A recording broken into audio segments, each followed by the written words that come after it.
Assalamualaikum warahmatullahi wabarakatuh.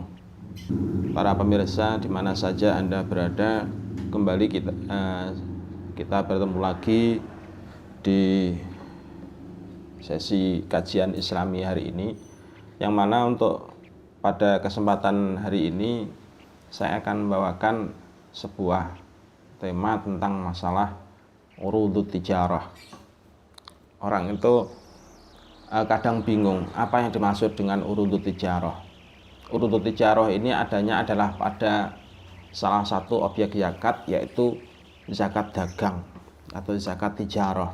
Zakat tijarah yang dikenakan dalam objek zakat tijarah itu adalah urudut tijarah. Nah, urudut tijarah itu komponen penyusunnya itu seperti apa? Itu yang sering ditanyakan. Nah, saudara pemirsa di mana saja Anda berada, namanya orang berdagang. Orang berdagang itu pasti ada modal. Terus kemudian dari modal itu ada kalanya modal itu adalah modal pribadi, ada kalanya juga modal itu diperoleh dari tengkulak, tapi ada juga modal itu diperoleh dari perbankan dan lain sebagainya. Nah, dari kesekian modal itu terus kemudian dirupakan barang. Nah, barang yang ada itu juga bisa dianggap sebagai urudut tijarah. Jadi urudut tijarah atau harta dagang yang bila mana sudah mencapai 1 tahun dan wajib dikeluarkan zakatnya, itu adalah terdiri dari satu. Yang pertama adalah global daripada modal yang pertama. Jadi global dari modal yang pertama, atau biasa dikenal dengan istilah an-naqd. Jadi modal awal. Terus kemudian yang kedua ditambah dengan istilah laba. Laba yang didapatkan dari hasil penjualan. Ini laba yang didapatkan dari hasil penjualan seluruhnya yang selama 1 tahun itu dijumlah semuanya. Terus kemudian dikurangi dengan hutang.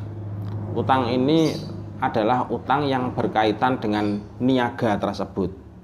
Jadi utang yang berkaitan dengan dagang tersebut. Jadi bukan utang-utang yang lain, bukan utang yang dikonsumsi pribadi, bukan, tapi khusus utang niaga. Jadi khusus utang niaga saja. Terus kemudian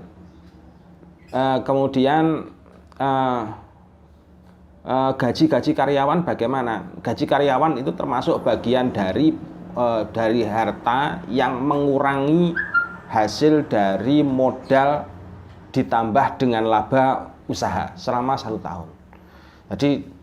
Jadi kalau misalkan dalam 1 tahun itu kita global, misalkan saldo usaha.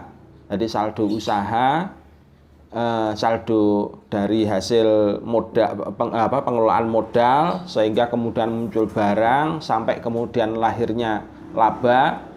Itu misalkan di total ada 50 juta, ada 100 juta misalkan, ada 100 juta. Terus kemudian gaji karyawan misalkan di total selama 1 tahun itu ternyata ditemukan misalkan 15 juta. Maka 15 juta ini gaji karyawan tersebut menjadi pengurang dari modal yang di awal tadi yang jumlahnya 100 juta yang hasilnya dari modal awal sehingga menjadi barang, terus kemudian sampai kemudian muncul laba.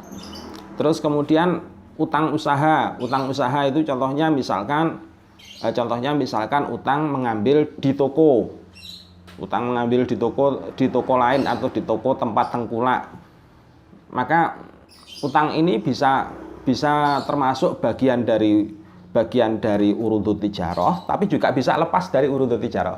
Kalau termasuk bagian dari urudut tijarah kalau misalkan barang itu sudah laku. Tapi kalau barang itu belum laku, karena kalau barang itu belum laku, maka barang itu belum menjadi milik dari pemilik toko. Jadi belum menjadi milik dari pemilik kita yang sedang berusaha. Tapi kalau barang itu sudah laku, maka barang itu dihitung sebagai bagian dari urudut tijarah kita dalam 1 tahun itu.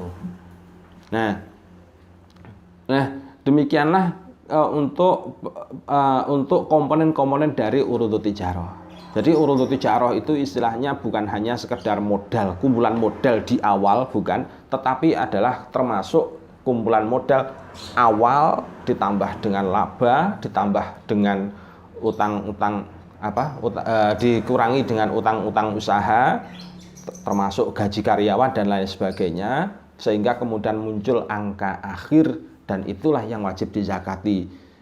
Ketentuannya jika melebihi nisabnya emas. Nah, nisabnya emas itu berapa? Nisabnya emas itu ada sekitar 85 gram. Jadi kalau dirupakan nilai rupiah, mungkin sekitar nilainya, kalau sekarang itu nilainya gampangannya dibuat gampang saja, untuk 1 gram emasnya itu 1 gram emasnya itu 800.000, maka nilai 85 itu berarti sekitar 60 juta lebih. Jadi 60 juta lebih, bisa dikalikan sendiri, menyesuaikan dengan harga emas. Kalau hasil dari urudut tijarah tadi, kalau hasil dari pengelolaan harta dagang tadi kok melebihi dari nisab emas yang segitu tadi, maka hukumnya sudah termasuk wajib zakat. Demikian video singkat ini, semoga bermanfaat buat semuanya. Assalamualaikum warahmatullahi wabarakatuh.